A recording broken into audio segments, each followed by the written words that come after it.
ഉഷ്ണതരംഗത്തിൽ മരണസംഖ്യ ഉയരുന്നു. കഴിഞ്ഞ 24 മണിക്കൂറിനിടെ രാജ്യത്ത് മരിച്ചത് 85 പേരാണ്. ഏറ്റവും കൂടുതൽ മരണം ഒഡീഷയിലാണ്.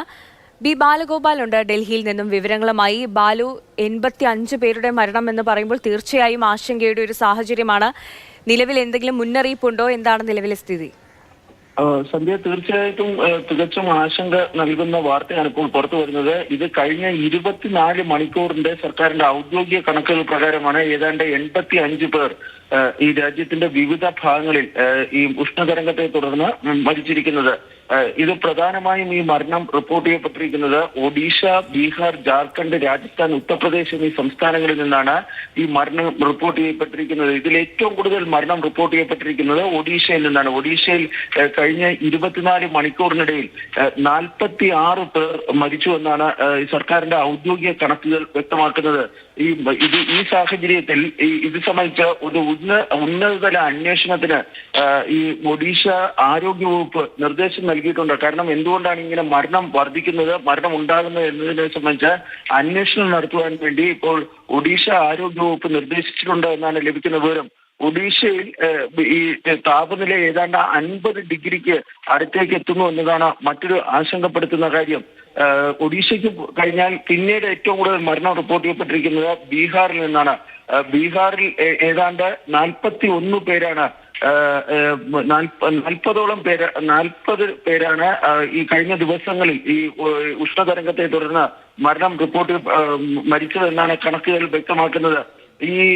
അതുപോലെ തന്നെ ഉത്തർപ്രദേശിൽ തെരഞ്ഞെടുപ്പ് ജോലികളിൽ ഏർപ്പെട്ടിരുന്ന പോളിംഗ് ജീവനക്കാർ, അതായത് തെരഞ്ഞെടുപ്പ് ജോലിയിൽ ഏർപ്പെട്ടിരുന്ന ജീവനക്കാർ 11 പേർ ഉണ്ട്. അവരുടെ മരണത്തിന് കാരണവും ഈ ഉഷ്ണതരംഗമാണ് എന്നാണ് പ്രാഥമിക അന്വേഷണത്തിൽ വ്യക്തമായിരിക്കുന്നത്. ഏതായാലും രാജ്യത്ത് ഈ മരണസംഖ്യ ഉയരുകയാണ്. അത് കടുത്ത ആശങ്ക സൃഷ്ടിക്കുന്ന തരത്തിലുള്ള ഒരു ഉയർച്ചയാണ് ഇപ്പോൾ ഈ മരണസംഖ്യയിൽ രേഖപ്പെടുത്തിയിരിക്കുന്നത്. ഏതായാലും മുന്നറിയിപ്പുകൾ പലതും സർക്കാരിന്റെ ഭാഗത്ത് നിന്ന് നൽകുന്നുണ്ട്. ഡൽഹി ഉൾപ്പെടെയുള്ള പല സംസ്ഥാനങ്ങളിലും ഇപ്പോഴും ഉഷ്ണതരംഗത്തിന്റെ സ്ഥിതി നിലനിൽക്കുകയാണ്. ഡൽഹിയിൽ ഈ ഉഷ്ണതരംഗത്തിന് പുറമെ ജലദൗർലഭ്യത, അതുപോലെ തന്നെ ഈ പല മേഖലകളിലും ഈ വൈദ്യുതി ബന്ധം തടസ്സപ്പെടുന്നു തുടങ്ങിയ പ്രതിസന്ധികളുമൊക്കെ നിലനിൽക്കുകയാണ്. സന്ധ്യ, ബാലു, ഇത്രയും മരണമൊക്കെ ഉണ്ടാവുന്ന ഒരു സാഹചര്യത്തിൽ എന്തെങ്കിലും മുൻകരുതലുകൾ സ്വീകരിക്കാനൊക്കെ നിർദ്ദേശമുണ്ടോ ഇപ്പോൾ? എല്ലാ സംസ്ഥാനങ്ങളിലും ഈ ജാഗ്രതാ നിർദ്ദേശം, അതായത് ഈ മുന്നറിയിപ്പുകൾ നൽകിയിട്ടുണ്ട്. അതിന് പുറമെ തന്നെ ഈ പലതരത്തിലുള്ള മുൻകരുതലുകളും, അതായത് ഈ മരണമാറ്റം ഉണ്ടാകുന്നത് ഉണ്ടാകാതിരിക്കാനുള്ള നടപടികൾ സ്വീകരിക്കുന്നതിനുള്ള നടപടികളും സർക്കാരുകളുടെ ഭാഗത്ത് നിന്ന് ഉണ്ടാകുന്നുണ്ട്. പക്ഷേ ഞാൻ നേരത്തെ സൂചിപ്പിച്ചതുപോലെ തന്നെ പല ഉത്തരേന്ത്യൻ സംസ്ഥാനങ്ങളിലും താപനില 45 ഡിഗ്രിക്ക് പുറത്താണ്. ഉദാഹരണത്തിന് ഒറീസയിൽ ഇപ്പോൾ 50 ഡിഗ്രിയോട് അടുക്കുകയാണ്. ഡൽഹിയിൽ ഉൾപ്പെടെ പല പ്രദേശങ്ങളിലും 45 ഡിഗ്രിക്ക് പുറത്താണ് ഈ ചൂട് എന്നത്. അതുകൊണ്ട് തന്നെ ഈ സർക്കാരിന്റെ മുൻകരുതൽ നടപടികളൊക്കെ ഉണ്ട് എങ്കിലും ഈ ജനങ്ങളുടെ പ്രതിസന്ധി അതുപോലെ തന്നെ, അതായത് വലിയ തോതിലുള്ള പ്രതിസന്ധി തുടരുകയാണ്.